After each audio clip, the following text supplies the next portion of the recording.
Donc nous saluons tous les enfants de Dieu et nous saluons aussi toutes personnes qui seront amenées à pouvoir suivre cet audio. Nous prions que l'Éternel, notre Dieu, nous assiste et nous conduise aussi durant ce moment de partage. Nous sommes toujours sous notre enseignement qui est intitulé « Les souillures de l'esprit et de la chair ». Et nous allons commencer par prendre nos Bibles et nous allons débuter notre enseignement. Donc, les souillures de l'esprit et de la chair, nous avions essayé de voir quelques points, notamment, ce que la Bible mentionne lorsqu'on nous parle des souillures, c'est des taches, c'est tout ce qui peut être, tout ce qui peut porter, tout ce qui peut faire en sorte que notre communion ne soit pas au bon point avec le Seigneur. Ouais, donc la communion est très importante, ouais, parce que si nous sommes en Christ, c'est pour avoir une communion parfaite avec le Seigneur. Et nous avons vu que la souillure, ça provoque un éloignement, parce que selon Ésaïe 59, la Bible nous dit, ce sont vos péchés qui vous éloignent de moi. Ouais, ce sont vos crimes. Vous comprenez? Donc toute action qu'on commet qui n'est pas la gloire de Dieu, en réalité, ce que cela produit, c'est une souillure. Et cette souillure-là pousse en fait à t'éloigner de Dieu.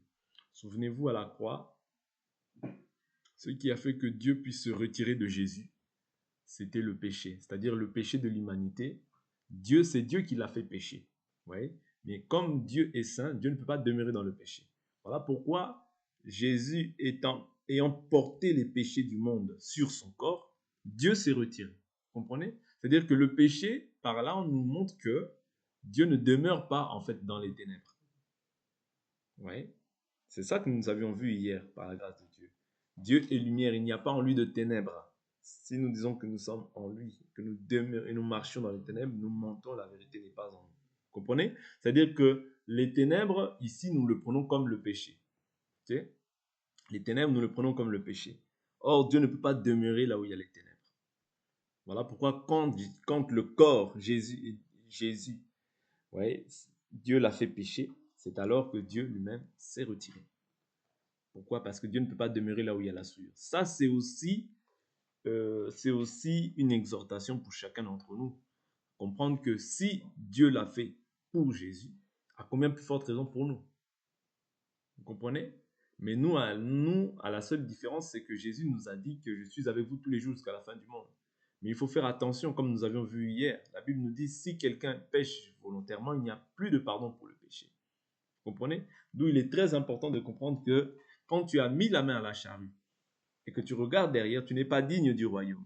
C'est très important parce qu'il y a le péché qu'on commet par accident, mais c'est-à-dire qu'il y a se livrer, s'abandonner, s'adonner au péché. Quand tu t'adonnes au péché, il n'y a plus de pardon pour le péché. Oui? Parce que le sang de Jésus-Christ purifie tous ceux qui pêchent sans le préméditer. Mais lorsque toi, maintenant, tu marches dans le péché, pour toi, il n'y a plus de pardon pour le péché. Vous comprenez? Il y a une différence. Ce n'est pas en vain, c'est-à-dire ce qui a été, c'est ce qui est, c'est ce qui sera. Voilà pourquoi nous avions lu hier dans Hébreux 10, où il est écrit que sous la loi, vous voyez, sous la loi, dans Hébreux, je reprends cette écriture, Hébreux 10, 26, l'écriture nous dit, car si nous péchons volontairement, après avoir reçu la connaissance de la vérité, il ne reste plus de sacrifice pour les péchés, mais une attente terrifiante du jugement et l'ardeur du feu, prêt à dévorer les rebelles. C'est-à-dire que le péché, en réalité, c'est un acte de rébellion vis-à-vis du Seigneur. Voilà pourquoi tu ne peux pas demeurer dans cet état. Parce que les rebelles n'hériteront pas le royaume des cieux. Or, toi, si tu es enfant, Dieu doit te corriger pour te ramener en fait sur le chemin étroit, sur le chemin que Dieu a agréé. Vous comprenez? D'où l'importance de comprendre que même sous la loi, parce que là, il reprend la loi, parce que souvenez-vous, les apôtres, lorsqu'ils enseignaient, ils enseignaient par rapport à la loi, les psaumes, les prophètes. C'est-à-dire, ils apportaient en fait l'explication, vous voyez, quant à ce qui concerne la loi, les psaumes et les prophètes. C'est comme ça qu'ils ont posé l'enseignement sous la grâce. Bien sûr, avec des choses que Jésus, bien sûr, a accompli. Ouais, a accompli. Vous comprenez? Dans la chair. C'est-à-dire que lorsqu'on voit, par exemple, les sacrifices qui étaient offerts physiquement dans le temple, aujourd'hui, le véritable sacrifice, c'est Jésus qui s'est offert. Et nous devons être aussi des sacrifices. que nous nous offrons à Dieu comme un sacrifice vivant. Vous voyez? C'est-à-dire que toutes ces choses-là étaient une ombre, mais aujourd'hui, sous la réalité, elles prennent tout leur sens aussi. C'est-à-dire que Jésus, comme il dit, il n'est pas venu abolir la loi, mais il est venu l'accomplir. Vous comprenez? Or, l'accomplissement de la loi, c'est l'amour. Mais dans cet amour-là, nous croyons que si nous aimons Dieu, nous ne pouvons pas demeurer souillés. Premièrement, de l'esprit et secondement, de la chair. Vous voyez? Parce que Jésus a dit, si vous m'aimez, gardez mes commandements. Or, garder les commandements de Dieu, c'est refuser toute souillure. C'est s'opposer à tout ce qui peut me souiller. Ouais. C'est comme ça que tu peux prétendre que aussi que tu gardes jalousement les commandements du Seigneur. Parce que la souillure, toi, tu dois savoir que ça éloigne Dieu de ta vie. Je vous avais dit que premièrement, ça attriste le Saint-Esprit. Secondement, tu vas éteindre l'esprit. Ouais. Et ces choses-là, c'est les choses qu'un chrétien doit refuser, mais catégoriquement. Pourquoi? Parce que sinon ta communion est rompue. La relation, parce que Dieu établit une relation entre toi et lui. Ouais. C'est-à-dire que quand maintenant il y a le péché, ça empêche que la relation soit parfaite, la communion soit parfaite, la communion soit fluide. C'est comme si quelqu'un, par exemple, t'a outragé, vous comprenez? T'a outragé, eh ben, le jour où tu reverras cette personne, il y aura quelque chose. Vous comprenez?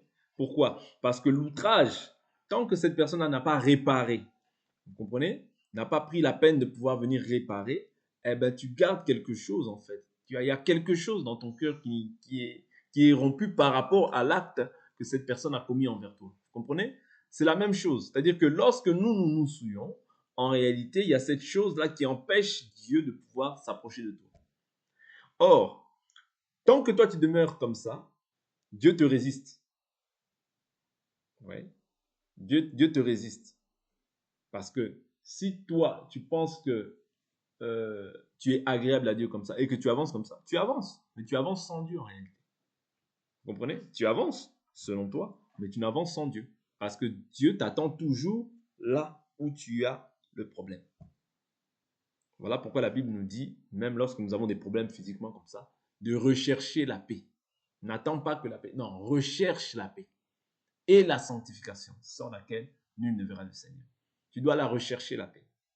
N'attends pas qu'elle vienne. Dieu te dit recherche. Donc toi, n'amène pas tes pensées ni ta philosophie. Là où tu sais que tu n'es pas en paix, va rechercher la paix. Pour que Dieu soit glorifié. Pour que Dieu ait les regards sur toi. Parce que Dieu a les regards sur la face des justes. Mais il se détourne contre quiconque fait le mal. Vous comprenez? Rechercher la paix. Donc, sous la loi de Moïse, si quelqu'un a violé la loi de Moïse, il est mis à mort sans pitié sur la déposition de 2 ou 3 témoins. La Bible dit, combien pire ne pensez-vous pas sera le châtiment mérité par celui qui aura foulé aux pieds le Fils de Dieu, tenu pour profane le sang de l'alliance par lequel il avait été sanctifié et qui aura outragé l'esprit de la grâce. Vous voyez? C'est-à-dire que c'est ces actes-là qu'on commet lorsque on manifeste le péché, c'est-à-dire le péché délibérément, lorsqu'on se livre au péché. Vous comprenez? Donc c'est très important de comprendre que le sang de Jésus est disponible pour ceux qui ont péché, mais involontairement. Mais lorsque toi tu pêches volontairement, il n'y a plus de pardon pour le péché, mais une attente terrifiante du jugement. Okay? Ça, il faut le retenir. Vous voyez, parce que beaucoup de gens aujourd'hui, en fait, se livrent à un évangile où on dit que l'esprit est disposé, mais la chair est faible. Mais moi, je crois que l'Écriture dit aussi que ce n'est pas un esprit de timidité que Dieu a mis en nous, mais un esprit de force. C'est-à-dire que Dieu te donne la capacité. Avant que la tentation vienne, Dieu t'a déjà donné la capacité de pouvoir triompher de cette tentation-là. Parce qu'il n'y a aucune tentation qui nous est parvenue qui ait été humaine. Et avec la tentation, Dieu te donnera la capacité de pouvoir en sortir. D'où l'importance de comprendre que la souillure, elle se présente à toi. C'est comme le péché. Lorsqu'il se présente à toi, tu es libre maintenant de pouvoir en faire ce que toi tu veux. Vous comprenez? Tu es libre d'en faire ce que toi tu veux. C'est-à-dire, tu peux refuser cette pensée. Tu peux refuser cette souillure. Comme tu peux aussi embrasser cette souillure. Okay? Mais n'oublie pas, chaque péché que tu commets a aussi une conséquence, une répercussion spirituelle. Vous comprenez? Il y a une répercussion. Ah oui. Ouais, voilà pourquoi la Bible nous dit, ayez le mal en horreur. Attachez-vous fortement au bien. Et l'Écriture surenchérit en disant, si quelqu'un sait faire le bien et qu'il ne le fait pas, il commet un péché. C'est-à-dire le péché, c'est refuser de faire ce qui est juste selon Dieu. Quand tu fais ta volonté, tu commets un péché. Est-ce que vous comprenez? Autrement dit, tu te souilles. La souillure, ce n'est pas simplement, comme nous avions vu, être entouré. Bien sûr, il y a des lieux qui sont propices, ouais, à la souillure. Mais la souillure, c'est aussi refuser de faire le bien. Refuser de faire le bien, c'est un péché. Est-ce que vous comprenez? Mais il y a la souillure aussi là comme ça. Jésus nous dit, si quelqu'un convoite une femme dans son cœur, il a déjà commis adultère avec elle dans son cœur. Voilà pourquoi au jour d'aujourd'hui, la loi de l'esprit de vie, je vous ai dit, elle est beaucoup plus difficile que la loi charnelle. Pourquoi? Parce que la loi, tu mettais les lois en pratique, tu vivais par elle. Mais aujourd'hui, la loi de l'esprit, Dieu ne regarde pas simplement à l'apparence physique, mais il regarde au cœur. Ouais. Il regarde dans ton cœur. Il regarde à tes pensées intérieures. Voilà pourquoi la Bible nous dit que tout votre être, l'esprit, l'âme et le corps soient conservés irréprochables jusqu'à l'avènement du Seigneur. Il serait difficile, je vous le dis, de rester pur dans la chair si tu ne l'es pas spirituellement. C'est impossible parce que ce qu'il y a spirituellement en toi, c'est ce qui va influencer ton comportement. Oui.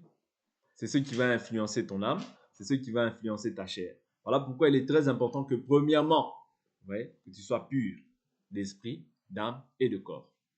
Nous avions dit que l'esprit, quand nous parlons ici de l'esprit, nous ne parlons pas de l'esprit de Dieu, mais nous parlons de ton esprit. Pourquoi? Parce que c'est ton esprit qui peut être souillé, mais ce n'est pas l'esprit de Dieu. Parce que l'esprit de Dieu, c'est Dieu lui-même et il est saint. Quand Dieu vient dans ta vie, vous voyez, quand Dieu vient dans ta vie, il éclaire ton esprit. Parce que autrefois, tu avais la pensée obscurcie, mais maintenant tu as la pensée éclairée. Vous voyez? Ton esprit est vie. Ouais, à cause de la justice. Autrement dit, à cause de Christ qui habite en toi. Okay? Mais autrefois, ton esprit était éteint. Ouais, tu avais les pensées obscurcies. Tu marchais comme bon te semblait.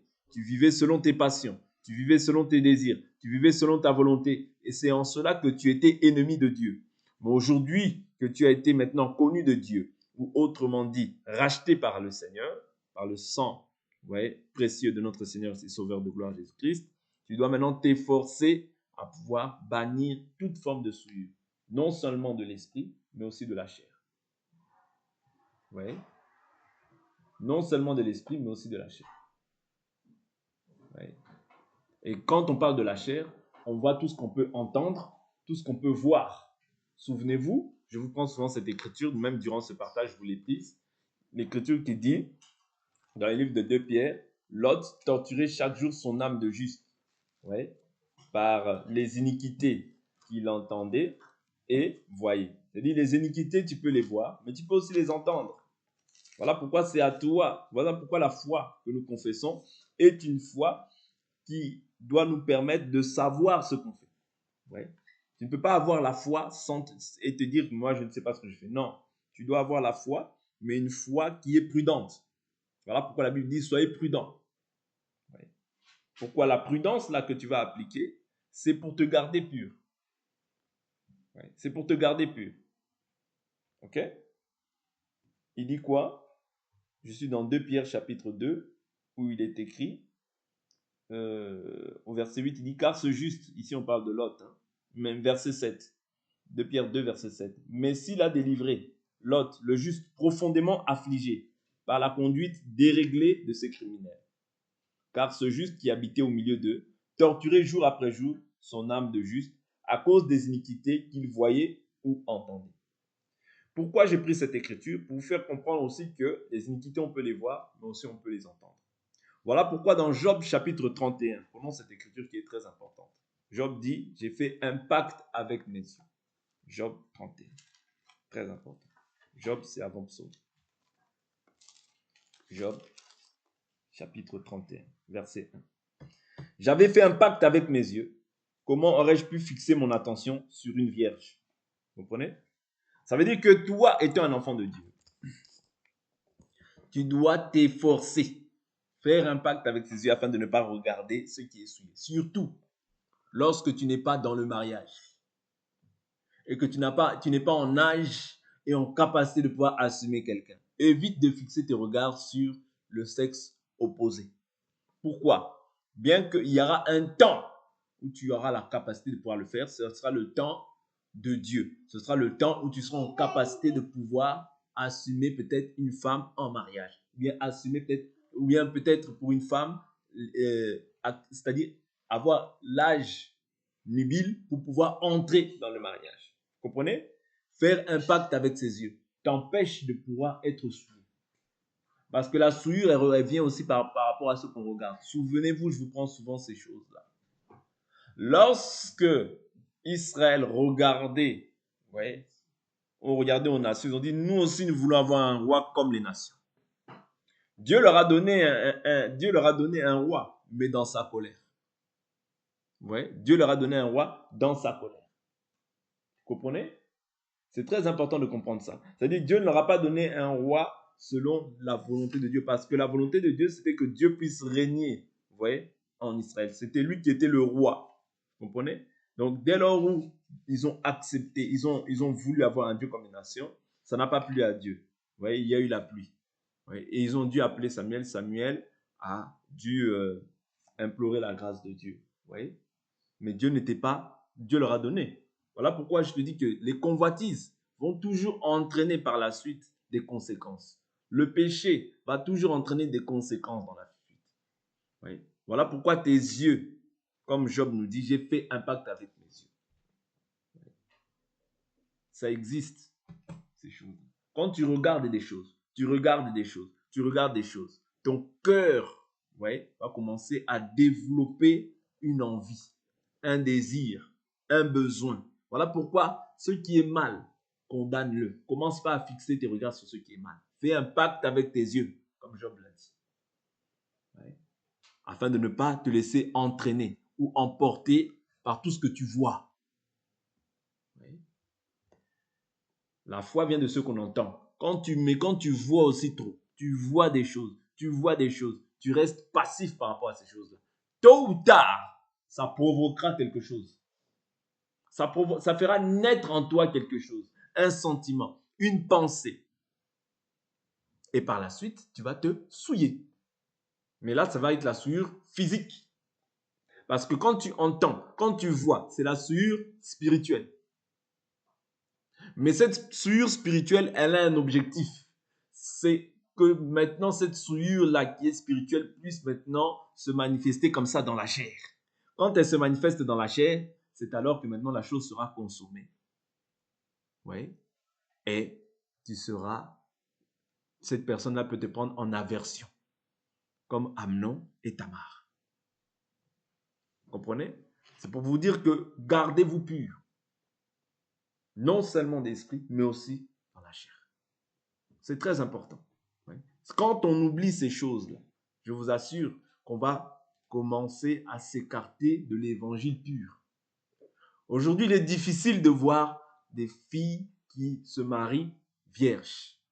Il est difficile de voir des garçons qui se marient chastes. Mais c'est possible quand on a connu la parole depuis l'enfance. C'est possible parce que nous sommes dans le monde, mais nous ne sommes pas de ce monde. Oui. Parce que la Bible est claire. Si, je prends 1 Corinthiens 7. 1 Corinthiens 7. Ici, je suis beaucoup plus dans les souillures de la chair.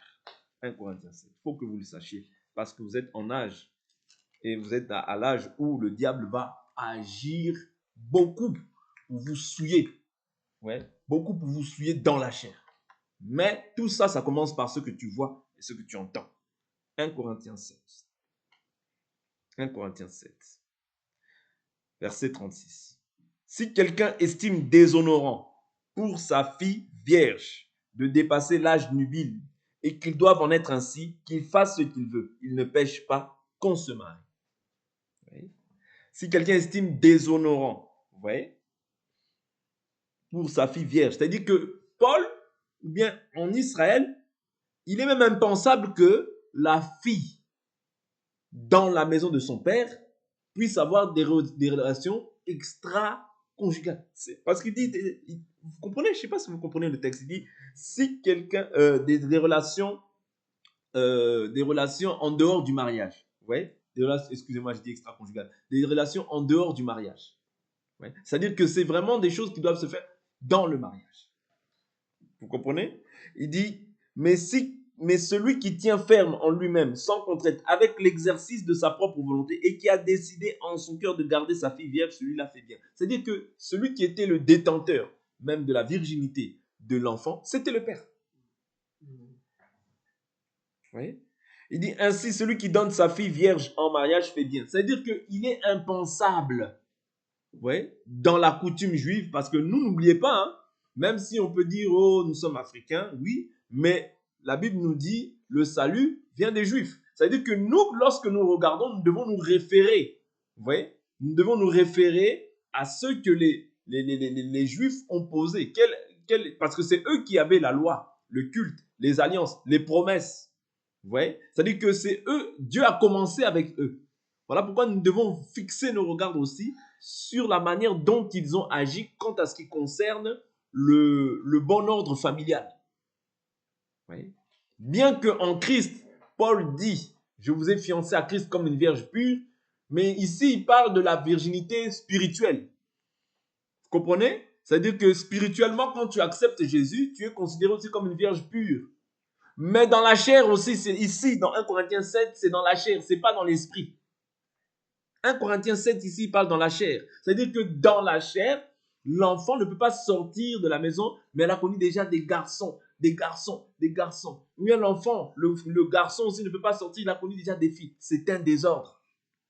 Je vous assure, c'est un désordre. C'est une souillure et cela va répercuter des problèmes aussi dans le foyer. Je vous dis, quand tu as connu trop de personnes dans ta vie, tu auras des problèmes dans ton mariage. Vouloir ou pas, tu auras des problèmes dans ton mariage. Parce qu'il y aura soit satisfaction ou il y aura soit insatisfaction. Soit tu seras satisfait, soit tu seras insatisfait. Vous comprenez? Je parle ici en langue. Parce que plus tard, vous comprendrez ces choses. C'est-à-dire qu'il y aura satisfaction ou insatisfaction. Voilà pourquoi quand on se marie, on se marie. Quand on a des rapports, c'est dans le mariage. Lorsqu'on se marie, lorsque tu te maries, c'est avec cet homme-là, c'est-à-dire il faut t'assurer, prier Dieu que c'est avec cet homme-là que tu finisses ta vie. Vous comprenez? Que ce soit un enfant de Dieu né d'eau et d'esprit. Même si pour l'instant il n'est pas qualifié comme toi tu l'es peut-être, mais tant qu'il est né de nouveau, tant qu'il est né de l'esprit, Dieu pourra ouvrir des portes par la suite. Souvent aussi, ce qui fait beaucoup défaut, c'est que les gens cherchent l'excellence. L'homme parfait, la fille parfaite. Ça n'existe pas. Tout le monde a des défauts. Tout le monde a des défauts, mais néanmoins, s'il y a déjà certains critères qui sont déjà corrects, allons-y. Dieu par la suite arrangera. Dieu par la suite nous perfectionnera. Même lorsque le Seigneur nous prend, il nous prend à l'état brut. Mais par la suite, il nous perfectionne dans la marche. Vous comprenez? C'est très important. C'est très important ces choses-là dont nous parlons. Parce que si tu ne veilles pas à ça, je vous assure, tu vas te livrer à la prostitution. Et la Bible dit, celui qui s'unit avec une personne fait un seul corps avec cette personne. Quand tu t'unis avec les prostituées, tu fais un seul corps avec cette personne. C'est-à-dire, tu as déjà un esprit en toi. Ce n'est pas pour rien qu'on ne s'unit pas n'importe comment. Quand tu vas t'unir avec deux personnes, tu as deux esprits. Tu t'unis avec trois personnes, tu as trois esprits en toi. Vous comprenez? Et ces choses-là ne peuvent même pas exister étant dans le Seigneur, dans une famille qui a cru en Jésus. Ça ne peut pas exister. Ça ne peut pas exister. C'est une infamie. Quand tu vois quelqu'un, une fille, qui a déjà connu des rapports dans la maison de son père, c'est une infamie. C'est une infamie, c'est quelque chose d'horrible. En Israël, on te brûlait pour ces choses-là. Quand la fille d'un sacrificateur connaissait, c'est-à-dire ce n'était pas des choses qui étaient comment dire, avec lesquelles on blaguait comme ça la virginité d'une femme. Non, d'ailleurs même les filles, elles avaient un accoutrement qui déterminait que celle-là, elle est vierge. Elles avaient un habit comment de plusieurs couleurs, ouais, bigarré. Tu vois, c'est ça qui prouvait que cette fille-là, elle est vierge. Et l'homme aussi doit être chaste. Il ne peut pas aller d'homme, de femme en femme. Non, non, non, non, non, non. Ça, c'est un désordre. C'est un désordre. Quand on connaît Dieu, oui, on se garde pur pour Dieu. Voilà pourquoi je vous ai dit que les influences du dehors, oui, n'oublie pas que toi, tu es, tu es dans ce monde, mais tu n'es pas de ce monde. Nous sommes de Dieu. Vous allez entendre beaucoup de choses. Vous allez voir beaucoup de choses. Mais vous, sachez que vous êtes la propriété de Dieu. Nous tous, tels que nous sommes, nous sommes la propriété de Dieu. Quand tu entends des choses, tu entends des choses, tu entends des choses. Si tu vois que ça te souille trop, éloigne-toi. C'est ça, avoir de la personnalité, avoir du caractère. Éloigne-toi. Toi, tu sais que tu es de Dieu. Il y a certaines choses que tu vas entendre, ça peut souiller ta pensée et ça peut provoquer en toi le désir de pouvoir faire comme les autres. Éloigne-toi. Heureux l'homme qui ne marche pas selon les conseils des méchants, qui ne s'assied pas en compagnie des moqueurs, mais qui se détourne de la voie des pécheurs. Oui. Ici, nous avons parlé du pacte des yeux. Tu vois des choses, tu peux être amené, ces choses-là que tu vois peuvent susciter en toi un désir. Fais attention. Oui. Fais attention que les choses que tu vois soient pour la gloire de Dieu. Si ce n'est pas pour la gloire de Dieu, détourne-toi-en, repens-toi et avance. Parce que nous sommes dans le monde, nous voyons des choses. Tu peux sortir là, quand il fait chaud, tu vois des femmes, ta pensée, elle est suivie directement. Oui. Mais tu rentres, tu te repens, Seigneur, pardonne-moi, renouvelle ma pensée, garde-moi dans ta pureté, garde-moi dans... Vous voyez? Donc c'est très important de pouvoir avoir cette attitude-là. Parce que si nous n'avons pas cette attitude, ça va être tout le contraire. On va être des chrétiens, mais remplis de souillures, je vous assure. Il y a aussi le pacte de parole. Oui. Quand par exemple tu fais un vœu, la Bible nous dit que tu ne tarderas pas à l'accomplir. Ok? Mais on voit aussi le pacte de parole lorsque, par exemple, Ruth dit à Noémie, oui, où tu mourras, je mourrai. Où tu iras, j'irai. Ton Dieu sera mon Dieu. Oui? Ça, c'est des pactes de parole. Faites attention. Oui? On ne fait pas de pacte de parole n'importe comment. Par exemple, lorsqu'on dit j'accepte Jésus-Christ comme mon Seigneur et Sauveur. Oui? Si tu confesses Jésus-Christ, si tu crois que Dieu l'a ressuscité d'entre les morts, tu seras sauvé. Oui? C'est un pacte de parole. Tu as prononcé une parole. Oui? Ça, c'est Romains 19. L'écriture que je vous dis, c'est Ruth chapitre 1, verset 15 à 17. Là où Noémie dit, moi je prends cette écriture rapidement, on va la lire, ça ne fait pas de mal. Pourquoi je dis ces choses-là? Parce que de la même bouche ne peut pas sortir l'eau douce, l'eau amère. Vous comprenez? Donc, tu dois veiller à ce qui sort de ta bouche pour ne pas être souillé. Toutes ces choses-là, c'est important. Oui? Ce que tu vois, ce que tu entends, ce que tu dis de ta bouche, tout ça, ouais, tu dois maîtriser ce qui sort de ta bouche. Tu ne peux pas prendre à la légère les choses qui sortent de ta bouche. Et grâce, je prends Ruth, rapidement, Ruth. Dans cette écriture, on va s'arrêter ici. Ruth. Non, c'est là. Tout ça. Voilà.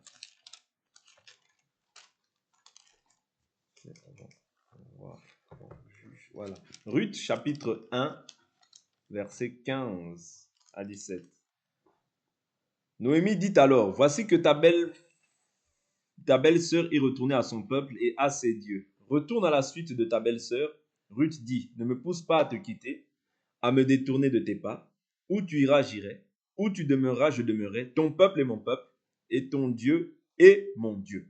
Où tu mourras, je mourrai, et je serai enseveli. Que l'Éternel me fasse ceci, et qu'il ajoute cela, si ce n'est la mort qui me sépare de toi. Pourquoi j'ai pris ça? Parce que toutes ces choses-là, soit, si par exemple, dans le cas de Ruth, ouais, Noémie servait le véritable Dieu, par exemple. Ouais. Donc, il n'y a pas de souci. Mais par exemple, tu peux prendre des engagements pour autre chose dans la vie. Tu peux prendre des engagements pour plein d'autres choses. Voilà pourquoi il faut être prudent sur ce qui sort de ta bouche. Ne permets pas à ta bouche de faire pécher tout ton corps. Ouais. Ne permets pas. Ouais. Ne permets pas. Parce que toi, tu es la propriété de Dieu. Ouais. Tout ne peut pas sortir de ta bouche. Pas de bouffonneries, pas de propos insensés. Mais plutôt des actions de grâce. Vous comprenez? Donc un enfant de Dieu, il est dans ce monde, mais n'oubliez pas, nous sommes comme des pèlerins, des passagers sur cette terre. Nous passerons, vous voyez, comme tout homme, mais la parole de Dieu ne passera pas. Voilà pourquoi veille sur ta conduite. Non comme un fou, mais comme un sage. N'oublie pas que tu es le temple de Dieu et que l'Esprit de Dieu habite en toi. Tu dois conserver la présence de Dieu dans la pureté. Si tu veux que Dieu soit ton partage, si tu veux que Dieu soit ton bouclier, si tu veux que Dieu soit avec toi, si tu veux que Dieu combatte pour toi, oui. L'Éternel dit au roi Asa, je suis avec vous lorsque vous êtes avec moi. N'oubliez pas ces aspects-là. C'est-à-dire qu'au préalable, tu dois être avec Dieu si tu veux que Dieu soit avec toi. Et comment est-ce qu'on est avec Dieu? Tu ne peux pas être avec Dieu si tu es constamment souillé. Ça n'existe pas. Oui. Ça n'existe pas. Ça existe chez les idoles. Mais avec Dieu, tu dois te conserver pur. Si tu veux que la présence de Dieu soit ton partage, conserve-toi pur. Garde-toi du mal sous toutes ses formes et tu verras la gloire de Dieu rayonner sur ta face. Vous comprenez? Ces choses que nous avons dit, ce sont des choses élémentaires que beaucoup ne disent plus. Oui? Mais ce sont des choses qui sont très importantes. Un enfant de Dieu doit se garder pur. Une fille dans la maison de son père doit se garder vierge. Un garçon doit se garder chaste. C'est un honneur, je vous assure. C'est un honneur. Et vous ne serez pas déréglé dans votre conduite. Et si Dieu vous accorde la grâce aussi d'avoir des partenaires qui sont aussi dans le même état que vous, gloire à Dieu, vous allez vivre dans la paix. Je vous assure. Vous allez vivre dans la paix parce qu'il n'y aura pas de comparaison. Vous voyez? Une voiture qui a beaucoup de kilométrage et une voiture neuve, je pense que tout un chacun aussi, autant que nous sommes ici, on prendra une voiture qui n'a pas de kilomètres. Vous voyez? Pourquoi? Parce qu'une personne qui a beaucoup connu, c'est du kilométrage qu'elle rajoute dans sa vie. Et demain, ça causera toujours des torts. Ça causera toujours du tort, qu'on le veuille ou non, qu'on soit renouvelé dans le Seigneur ou pas. Ça, c'est charnel. Ouais. Le mariage est charnel, il n'est pas spirituel. Vous comprenez? Le mariage est charnel, il n'est pas spirituel. D'où l'importance de pouvoir, si tu te gardes, Dieu aussi te fera aussi beaucoup de grâce. Ouais. Moi, je crois que quand quelqu'un se garde pur, Dieu aussi lui fera grâce. Dieu répondra à tes besoins. Ouais. Donc, que Dieu nous bénisse pour aujourd'hui. On va s'arrêter là et on va prier.